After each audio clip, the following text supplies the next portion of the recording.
Hello everyone, welcome to concept. My name is Dharmendra. आज मैं बात करने वाला हूँ म्यूचुअल फंड चैलेंजेस के बारे में। ठीक है कि म्यूचुअल फंड जब भी अंडर परफॉर्म करता है तो उसमें हमें क्या क्या चैलेंजेस फेस करने पड़ते हैं। ठीक है, देखिए म्यूचुअल फंड्स में हर कोई इन्वेस्ट करता है, सबके अलग अलग फाइनेंशियल गोल्स होते हैं। ठीक है, हर कोई जानता है कि म्यूचुअल फंड किस तरीके से परफॉर्म करता है और म्यूचुअल फंड में इन्वेस्ट करके कैसे अपने फाइनेंशियल गोल्स को वो अचीव कर सकते हैं। ठीक है, बाजार में अगर आप जाएंगे तो आपको वेरियस म्यूचुअल फंड्स के स्कीम मिलेंगे, वेरियस म्यूचुअल फंड हाउसेस हैं। ठीक है, तरह तरह की स्कीम है, तरह तरह के आप देखोगे कि रिटर्न्स है, हम उसको एनालाइज करते हैं कि इतना रिटर्न हो सकता है। ठीक है, कई बार आप देखोगे जो म्यूचुअल फंड्स हैं, हम क्या करते हैं कि उसका जो रिटर्न्स है, जैसे हम 12% या 15% हम उसको एनुअली देखते हैं। ठीक है, हम क्या करते हैं, म्यूचुअल फंड को एनालाइज करते हैं। ठीक है, कि म्यूचुअल फंड इस तरीके से इसने पास्ट परफॉर्मेंस दिया हुआ है। ठीक है, पास्ट परफॉर्मेंस देखने के बाद हम उसको अपने पोर्टफोलियो में ऐड करते हैं। ठीक है, अभी जो पोर्टफोलियो आप जो बना रहे हो, इस पोर्टफोलियो का कुछ गोल्स होता है। ठीक है, ये पोर्टफोलियो वैसा नहीं है जो स्टॉक का पोर्टफोलियो होता है कि आपने पोर्टफोलियो बनाया और उसमें इन्वेस्ट करके वो आपको आगे जाके एक अच्छा रिटर्न देगा, जितना भी रिटर्न उसका हो। ठीक है, म्यूचुअल फंड वैसा नहीं होता। म्यूचुअल फंड में आपके गोल्स होते हैं, स्टॉक्स में हमारे गोल्स नहीं होते, क्योंकि स्टॉक में आप देखोगे कि उसका परफॉर्मेंस अनप्रेडिक्टेबल है। ठीक है, उसका परफॉर्मेंस कभी आप देख सकते हो ईयर में 10% भी हो सकता है, आप कभी उसमें ये भी देखोगे कि ईयर में 30% भी हो सकता है, 50% भी हो सकता है। ठीक है, तो यहाँ पर हम क्या देखेंगे कि म्यूचुअल फंड में जो परफॉर्मेंस है, ठीक है, वो तो रेगुलरली परफॉर्म कर रहा है। ठीक है, क्योंकि वो जो मैनेज करते हैं वो करते हैं फंड मैनेजर्स करते हैं, उनके साथ एक प्रोफेशनल टीम होती है जो वेरियस एसेट्स को, ठीक है, अलग अलग एसेट्स होते हैं, जैसे स्टॉक्स हो गया, बॉन्ड्स हो गया, ठीक है, फिक्स डिपॉजिट हो गया, इन सब एसेट को वो एनालाइज करते हैं और वेरियस यूनिट्स उसके परचेस करते हैं और वही यूनिट्स हमको मिलता है। ठीक है, और हम ये देखते हैं कि हमारा म्यूचुअल फंड कंसिस्टेंट परफॉर्म कर रहा है। लेकिन कई बार आप देखोगे कि मार्केट जो है वो अनप्रेडिक्टेबल हो जाता है। कई बार किसी भी फिनोमिनन की वजह से, चाहे वो पॉलिटिकल हो, चाहे कंट्री के इकोनॉमी से रिलेटेड हो, या कुछ फॉरेन हम कहेंगे फॉरेन कमिटमेंट्स हो, या कुछ फॉरेन इवेंट्स हो, जिसके वजह से पूरी जो ग्लोबल इकोनॉमी है जो लिंक्ड होती है वो अंडर परफॉर्म करना शुरू करती है, बिकॉज कि वो एक इवेंट सभी को असर करता है। ठीक है, तो इसके वजह से क्या होता है कि हमारा म्यूचुअल फंड भी अंडर परफॉर्मेंस करना शुरू कर देता है। ठीक है, जाहिर सी बात है कि म्यूचुअल फंड मार्केट से अलग है नहीं।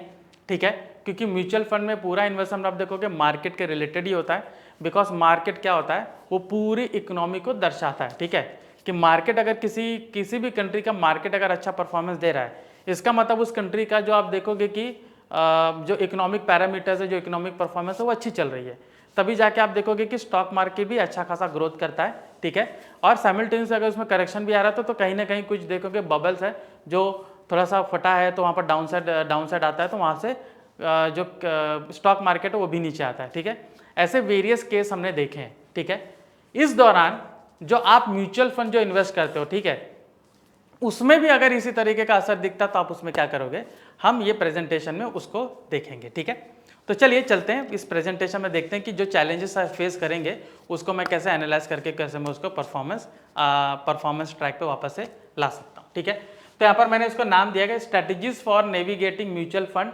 Under performance, turning challenges into opportunities. ठीक है, तो जो भी मेरे पास चैलेंजेस है मैं उसको अपॉर्चुनिटी में कैसे कन्वर्ट करूंगा, मैं यहाँ पर वो चीज़ देख रहा हूँ। ऑलराइट, तो चलिए हम देखते हैं। पहले हम इंट्रोडक्शन टू म्यूचुअल फंड और उसका अंडर परफॉर्मेंस को देख लेते हैं। ठीक है, म्यूचुअल फंड्स एक पॉपुलर इन्वेस्टमेंट व्हीकल है। आज अगर आप आज के टाइम पे देखोगे तो सब लोग म्यूचुअल फंड में इन्वेस्ट करते हैं। ठीक है, एक लॉन्गर होराइजन वो लोग देखते हैं, टाइम होराइजन देखते हैं और उसके हिसाब से इन्वेस्टमेंट करते हैं, चाहे वो यंग हो, अडल्ट हो, या फिर आप देखोगे कि जो हम मिड 30s हो, 40s 50s हो, सभी इन्वेस्ट करते हैं। ठीक है, क्योंकि सभी को कुछ ना कुछ रिटर्न चाहिए, सभी के कुछ ना कुछ फाइनेंशियल गोल्स होते हैं जिसकी वजह से वो इन्वेस्टमेंट करते हैं। ठीक है, ये जब परफॉर्मेंस देता है तब हमें सब चीज़ ठीक लगता है कि परफॉर्मेंस दे रहा है, मुझे रिटर्न अच्छा लग रहा है, पूरा पोर्टफोलियो ग्रीन ग्रीन दिखता है, तो हाँ मुझे अच्छा लगता है। लेकिन क्या होगा जब वो अंडर परफॉर्मेंस दे रहा है?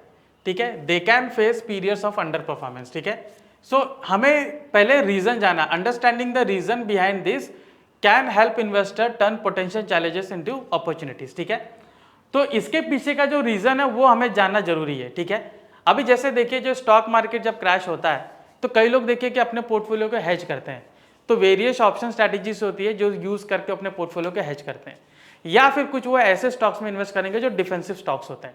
ठीक है।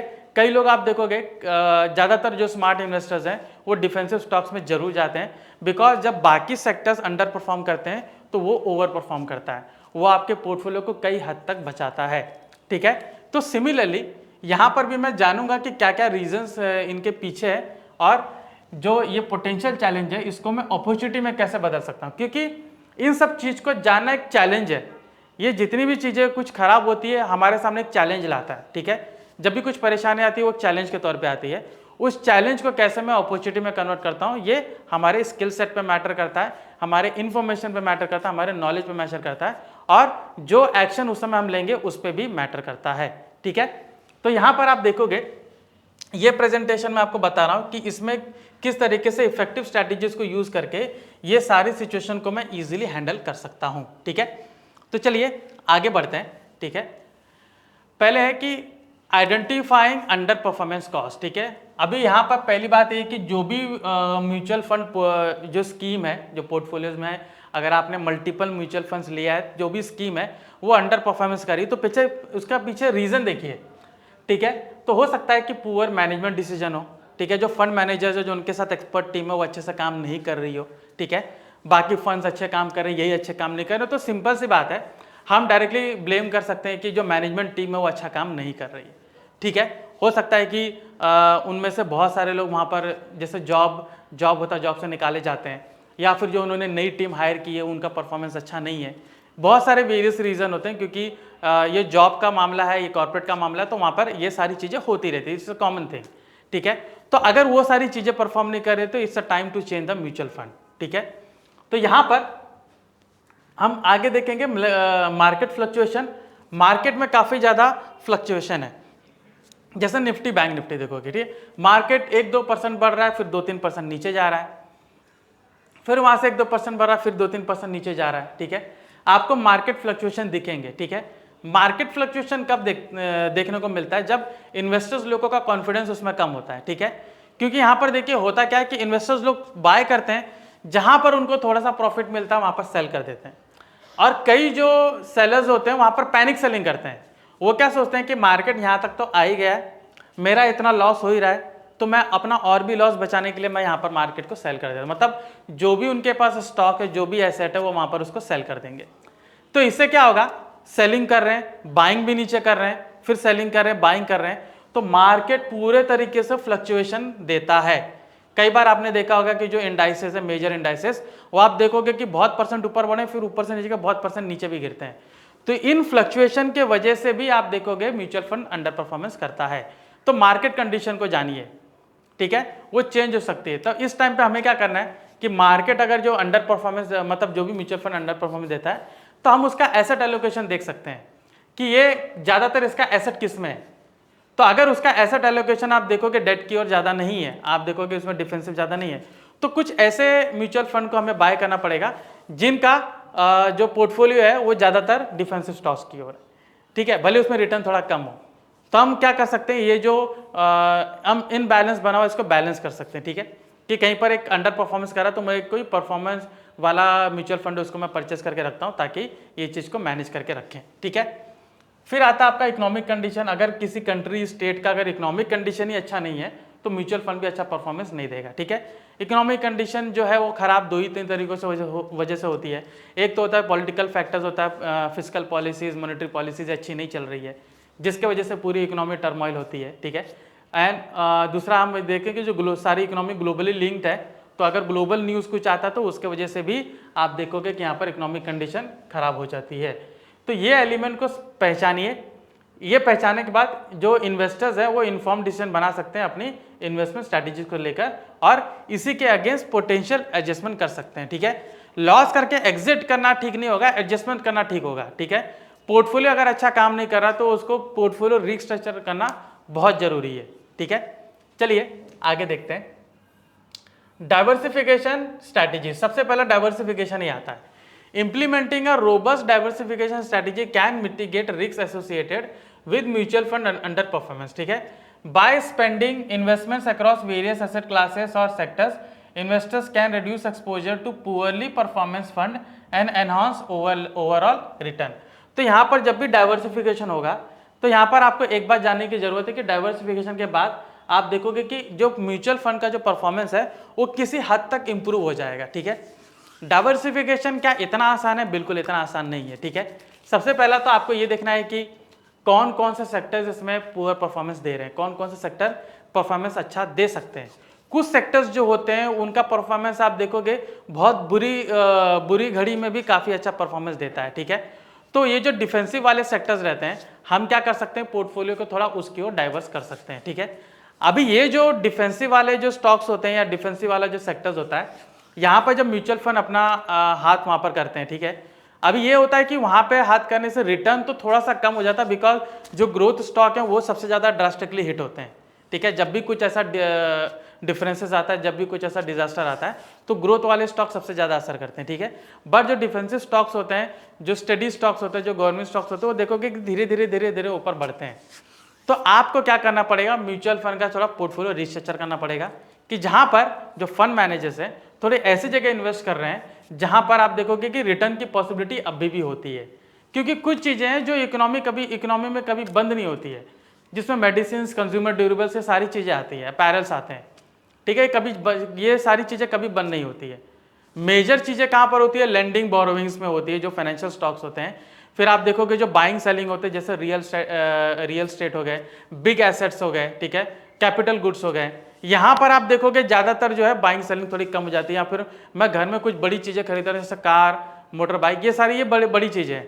ठीक है, तो खर्चे यहाँ पर कंट्रोल किए जाते हैं, जो डेली की चीज़ें वहाँ पर नहीं किए जाते हैं, इसलिए उनको डिफेंसिव स्टॉक्स में आता है। ठीक है, तो हमें कुछ म्यूचुअल फंड ऐसी जगह इन्वेस्ट करना होगा जहाँ पे इस तरीके का डाइवर्सिफिकेशन मुझे दिखे। ठीक है, तो उस तरीके का जब डाइवर्सिफिकेशन आप आइडेंटिफाई करोगे तो वहां पर इन्वेस्टमेंट करके आपका जो पोर्टफोलियो जो अंडर परफॉर्मेंस कर रहा था वो अच्छे परफॉर्मेंस में आ सकता है। ठीक है, पहले आता है रीएसेसिंग इन्वेस्टमेंट गोल। ठीक है, अभी ये सारी चीजें तो आपने कर ली, अभी जो आपका इन्वेस्टमेंट गोल है उसको भी रीएसेस करना जरूरी है। ठीक है, तो जब भी अंडर परफॉर्मेंस करते हैं तो हमें अपने फ्यूचर गोल्स को वापस से रीएसेस करना पड़ता है कि इस प्रोसेस के दौरान जो अंडर परफॉर्मेंस हो रहा है, मेरा ये जो फाइनेंशियल गोल्स है ये अचीव हो सकता है कि नहीं। जाहिर सी बात है वो अचीव नहीं होगा, तो मुझे उसको रीअसेस करना पड़ेगा कि कितना अचीव हो सकता है, और अगर इतना मुझे अचीव करना है तो उसके लिए मुझे कितना % रिटर्न चाहिए। उस रिटर्न के हिसाब से आपको जो म्यूचुअल फंड लगेगा वो म्यूचुअल फंड को वहाँ पर परचेस कर सकते हो। तो यहाँ पर अपने गोल्स को रीअसेस करना बहुत ज़रूरी है। ठीक है, यहाँ पर देखोगे कि क्या मेरा फाइनेंशियल ऑब्जेक्ट से फिर से अलाइन कर रहा है कि नहीं, तो हमें अपने गोल को एडजस्ट करना पड़ेगा ताकि मुझे क्लैरिटी मिले। ठीक है, गोल्स को क्या बोलते हैं वहाँ पर एडजस्ट करिए, और म्यूचुअल फंड है जो उसमें भी थोड़ा बहुत हमें एडजस्टमेंट करना पड़ेगा ताकि दोनों चीज़ अलाइन हो जाए। ठीक है, तो यहाँ पे ये चीज़ हमें करना पड़ेगा। ठीक है, तीसरा यहाँ पर आता है एंगेजिंग विद फंड मैनेजर्स। ठीक है, अभी fund manager, open communication with fund managers can provide insight into fund performance. देखिए अलग अलग जो फंड हाउस होते हैं वो क्या करते हैं, वो एनुअल जनरल मीटिंग रखते हैं। ठीक है, वो कुछ ना कुछ वो लोग जो इन्वेस्टर्स हैं उनसे शेयर करते रहते हैं, तो उनसे हमें कम्युनिकेट करना बहुत ज़रूरी है। ठीक है, कि आप क्या क्या स्ट्रैटेजी डिप्लॉय कर रहे हो, बिकॉज सारा फंड्स उनके हाथ में है, तो जो स्ट्रैटेजी वो डिप्लॉय करेंगे वो फंड वहाँ से उसी तरीके से एलोकेट होगा। तो हमें उनसे बात करनी चाहिए ताकि मुझे इनसाइट्स मालूम पड़े कि फंड का परफॉर्मेंस क्या हो सकता है, उनकी स्ट्रैटेजी मुझे डिस्कस करनी चाहिए, और ये अंडर परफॉर्मेंस जो हो रहा है इसको किस तरीके से एड्रेस करेंगे, इसको किस तरीके से एडजस्ट करेंगे, ये जानना जरूरी है। ठीक है, this engagement can help investors feel more informed and confident in their investment choice. तो ये एडजस्टमेंट्स करिए, फंड मैनेजर से बात करिए। ठीक है, उनसे बात कर सकते हैं।